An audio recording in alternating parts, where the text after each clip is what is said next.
সবাই চেনে, সবার সাথে রিলেটেড, এবং বাসাবাড়ি চেঞ্জ করবেন কিংবা এক জেলা থেকে অন্য জেলায় যে কোনো মালপত্র পরিবর্তন ট্রাকই কিন্তু লাগবে।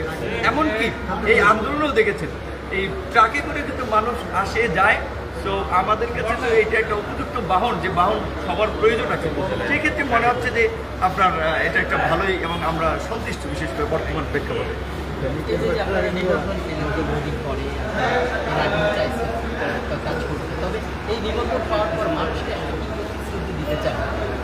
মানুষকে নতুন করে আমাদের প্রতিশ্রুতি দেওয়ার কিছু নাই। আমরা প্রতিশ্রুতি ইতিমধ্যেই যখন রাজনৈতিক সংগ্রামটা শুরু করেছি তখনই আমরা দিয়েছি, এবং বিশেষ করে আমাদের একটা 21 দফা কর্মসূচি আছে, যেটা হয়তো ওইভাবে হাইলাইটস হয়নি কিংবা আলোচিত হয়নি। সেখানে আমরা সুন্দরভাবে বাংলাদেশকে আগামীতে কোন জায়গায় দেখতে চাই, কী কী পরিবর্তন দেখতে চাই, সেই কথাগুলো আমরা বলেছি। যেমন আমরা কিন্তু একটা কথা বলছি যে বাংলাদেশের মতো একটা ওভার পপুলেটেড কান্ট্রিতে, এবং বলা চলে আপনার উন্নয়নশীল দেশ, উন্নত না, সেখানে চিকিৎসা ব্যয় মেটাতে গিয়ে প্রতি বছর প্রায় 15 থেকে 16% মানুষ নতুন করে দরিদ্র হয়। তো সেই জায়গা থেকে আমরা পরিষ্কারভাবে বলছি যে আমাদের এই ঘোষণাপত্রে যে আমরা একটা সার্বজনীন স্বাস্থ্য বিমা বা মানুষ যেন চিকিৎসা করাতে পারে, সেইভাবে আমাদের চিকিৎসা নিয়ে চিন্তাভাবনা ছিল। দেশের বিভাগীয় পর্যায়ে এই বিএসএবিবি বা ঢাকা মেডিকেলের মতো উন্নত মানের চিকিৎসা সেবা নিশ্চিত করা, এবং দেশের বাইরে যেন চিকিৎসা নিতে যাওয়া না লাগে, এই চিকিৎসা ক্ষেত্রে নিয়ে আমাদের সেরকম একটা অবস্থান আছে। এই যে পরিবেশ এবং নদী দখল, এবং এখন ধরেন শহরের মানে নগরায়নের ফলে মানুষের খেলার মাঠ কিংবা মানুষের হাঁটার পার্ক এগুলো দখল হয়ে যাচ্ছে, নদীগুলো ভরাট হয়ে যাচ্ছে। সেক্ষেত্রে পরিবেশ নিয়ে কিন্তু আমাদের পরিষ্কার অবস্থান যে আপনার স্ট্যান্ডার্ড অনুযায়ী আপনার বন, পানি, খাল, নদী, বিল, মাঠ এই পরিসংখ্যান ঠিক করা, এ নিয়ে আমাদের অবস্থান আছে।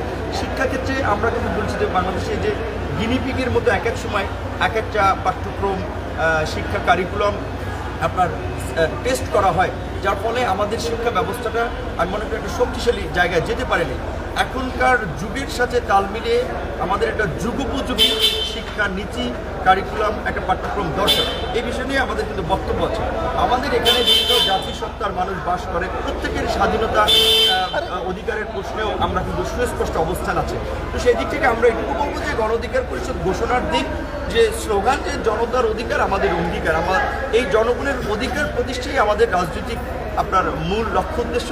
সেক্ষেত্রে প্রত্যেক শ্রেণী পেশার মানুষের অধিকার আমরা প্রতিষ্ঠায় সবসময় সোচ্চার থাকবো, মানুষের জন্য কাজ করার চেষ্টা করবো। আর একটা প্রশ্ন আছে, সেটা হচ্ছে আপনারা ছাত্র আন্দোলন চলাকালীন আপনি বলছেন আর মাত্র 10% ধাক্কা, সেই ধাক্কাটা কি আসলে আপনার কথা শুনেই দিয়েছিল শিক্ষার্থীরা, নাকি সাথে আরও যারা ছিল তারা যুক্ত হয়েছিল? আপনার কাছে কি মনে হয়? এই যে একটা মানে অসম্ভব আমরা সম্ভব করেছি, এটি কিন্তু কোনো দল, গোষ্ঠী, সংগঠনের একক প্রচেষ্টা এটা হয়নি। এখানে আপামর জনসাধারণ যার যার জায়গা থেকে, সাংবাদিক, শিক্ষক, ছাত্র, জনতা, শ্রমিক সবাই চেষ্টা করেছে।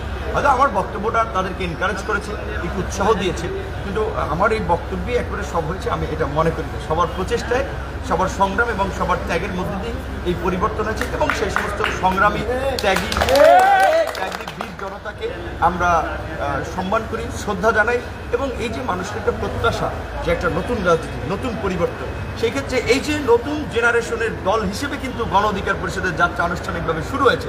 এবং আমার দৃঢ় বিশ্বাস, আমরা যেটা পরিষ্কারভাবে বলছি যে ওই হাসিনার পতনে যেমন বলেছিলাম যে 90% পতন হয়ে গেছে, আর 10% ধাক্কা দিতে হবে। আমিও মনে করি আজকে আমরা যে রাষ্ট্রের একটা পরিবর্তন চাই, এখানে 90% প্রচেষ্টা আমাদের চলছে, আর 10% এখানেও ধাক্কা দিলে আগামী নতুন বাংলাদেশ বেরিয়ে আসবে। সেই ধাক্কাটা ট্র্যাক দিয়ে গণ অধিকার পরিষদ